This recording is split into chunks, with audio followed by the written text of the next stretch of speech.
what's going on, you guys? Nick here with Nick Strength and Power. I've got a couple of interesting stories for you guys today. The first story that I've got for you guys today, the latest physique update from Hunter Labrada, post-Tampa Pro. And this update kind of confirmed what I thought was the case with Hunter Labrada's Tampa Pro prep overall. He's describing it kind of like what we thought it was, like a warm-up show for him. It was kind of an easy win, not the toughest lineup. He says, "Can't tell you how excited Squat Like Chow and I are for Texas. This show was exactly what it was supposed to be for us, and that was not just about nailing it and coming away with the data and notes at Truly Now My Peak. I believe we will do at Texas with every bone in my body after this weekend, and I think I will look significantly better than yesterday's package. The best has yet to come."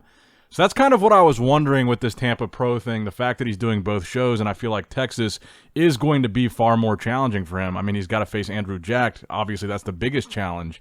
But also, we got this wild card of Carlos Thomas Jr. So I did feel like, is the Tampa show going to be something where it makes it more difficult for him to peak twice, or is he really planning his true peak for the Texas show? And that kind of seems like that's what the case is here based on this post. So, look, I think Hunter looked incredible here. Like I said, if not his best package, one of his best packages ever from a conditioning standpoint. A lot more detail from the back. His midsection looked downsized. But as I talked about, I made a short yesterday. A lot of people were pointing this out, so I think it's worthy of bringing up.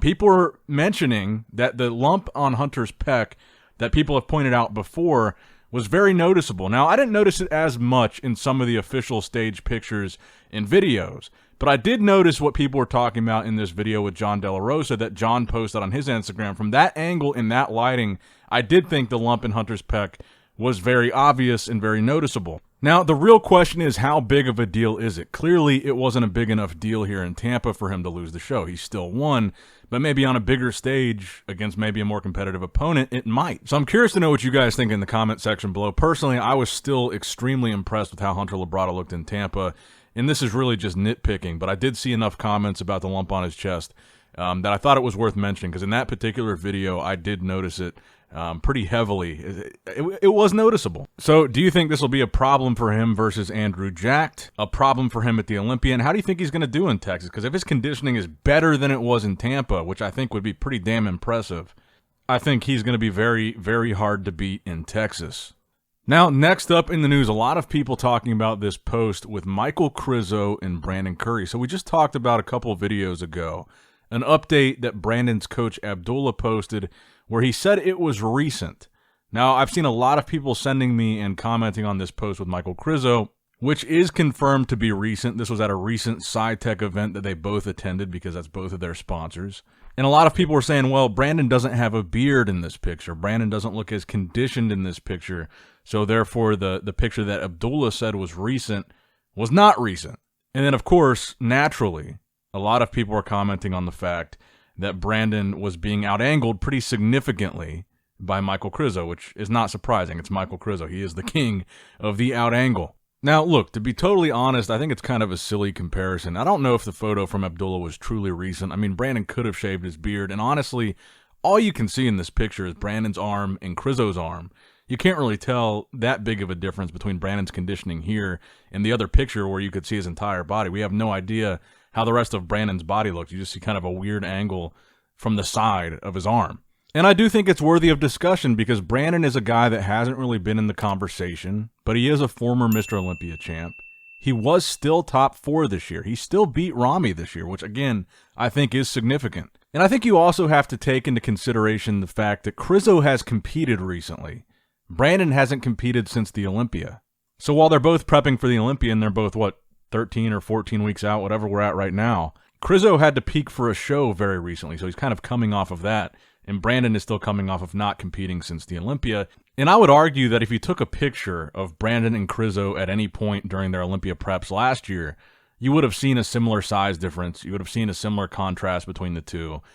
And Brandon still placed 8 placings ahead of Krizo at last year's Olympia. But that being said, I do think it's a fascinating comparison. I do think Krizo is getting the better of him in this picture. And I will say that I do think Krizo will place significantly higher. I'm telling you guys, I'm calling it now. I think Krizo will place significantly higher than he did last year. I don't think he's going to be outside of the top 10 this year. So I do think he will be much more in the conversation than last year.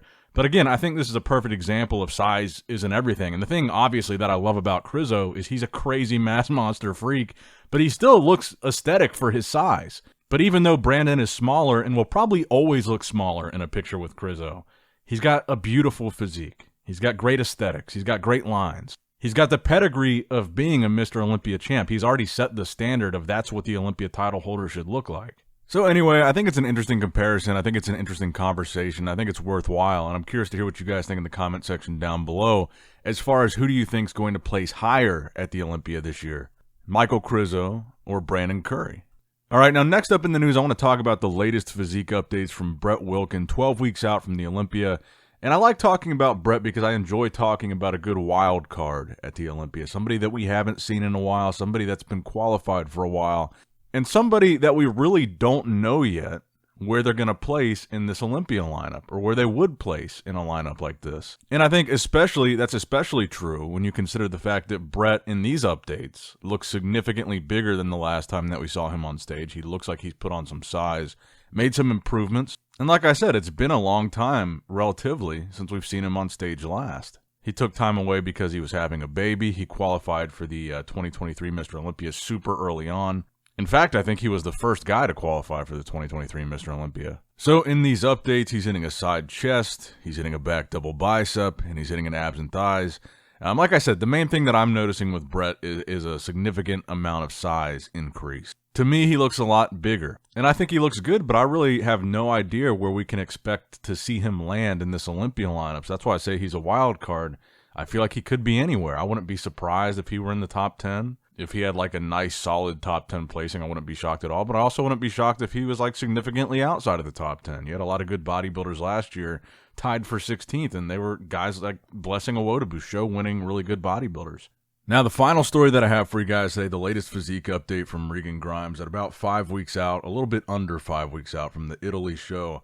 This is his latest physique update, and he's posing with his coach Milos. He's looking to me to be a little bit sharper. I don't know, maybe it's the lighting, maybe he's just more tan, but to me, he looks more impressive, or I was more impressed at least by these updates and some of the other ones he had posted at 7, 8 weeks out. He definitely looks to be a little bit more on track in these recent updates. But we'll see. I mean, like I said before about Regan's other updates, I think, again, the main thing that jumps out to me, similar to the Brett Wilkin updates, is he just looks bigger to me. It looks like Regan is planning on coming in bigger and fuller for this next show. And we're just really going to have to wait and see what his conditioning looks like, because I think that's going to be very important with the added size. Hopefully he's not sacrificing any lines, any conditioning. I think that's going to be the big thing, and we're just really going to have to wait and see what he looks like in Italy. And I think that's probably good. I mean, I think that's probably what he needed to do, was add a little bit of size. I feel like, you know, sometimes at the Olympia, I feel like even as big as Regan is, and he's a tall guy, I feel like sometimes he does get overlooked, out-muscled a little bit. Maybe he looks a little bit, because he is so tall, maybe sometimes I feel like he doesn't look as dense, as wide as some of the other guys. It might be that he gets out-muscled. Okay, one more story for you guys today. The latest physique update from Terrence Ruffin. A couple more shots. He's starting to dial it in. We're going to find out if bigger is, in fact, better for Terrence, because he is going to have the extended weight limit for his height at his next competition, which is going to be the Legion Sports Festival, which will also be the last opportunity to qualify for the 2023 Mr. Olympia at the very end of the season. So we're going to see potentially the first version of Terrence's new physique unveiled at that Legion Sports Festival, which I think we're under 9 weeks out from that now.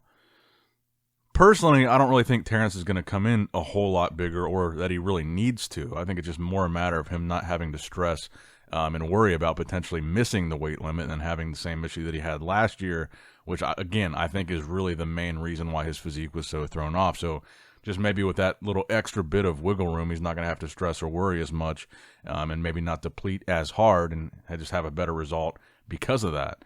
And I'll say it again, I've got a sneaking suspicion that Terrence is going to find himself potentially back in that top 3 this year. I think he's going to battle his way back into that mix, and I think he's going to remind people why he was runner-up at the Classic Physique Olympia as many times as he was. He's going to remind people why he was the guy that was pushing Chris Bumstead before there was Ramon Dino pushing him.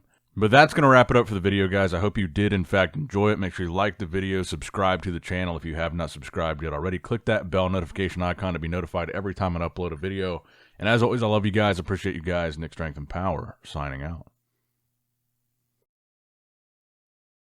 All right, guys, don't forget to click that like button and subscribe to this channel if you enjoy the content. Also, check out my Instagram at NickStrengthPower, my Facebook page, which is simply Nick Strength and Power, my secondary YouTube channel, Nick Strength and Vlogs, for vlogs and bonus content that you will not see on this channel. And consider subscribing to my third YouTube channel, Nick Strength and Pokemon, which is all things Pokemon and trading card games, completely unrelated to this channel. So if you're into that, give that one a look.